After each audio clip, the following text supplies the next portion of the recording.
Hello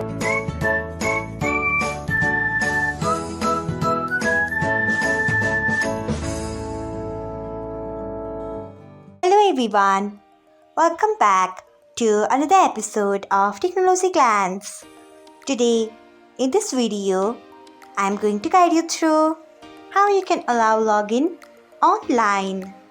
So, let's get started. Firstly, open Line app in your device. Next, tap on Settings icon. After that, tap on Account. Next, you can see the option of Allow Login. Turn on it by tapping on it. So, this is how you can allow login online. Thanks for watching. If you found this guide helpful, we would love it if you hit the thumbs up button below. We upload great new tech tutorials like this one every day. So, do not forget to subscribe to our channel and hit the bell icon so that you'll never miss another update.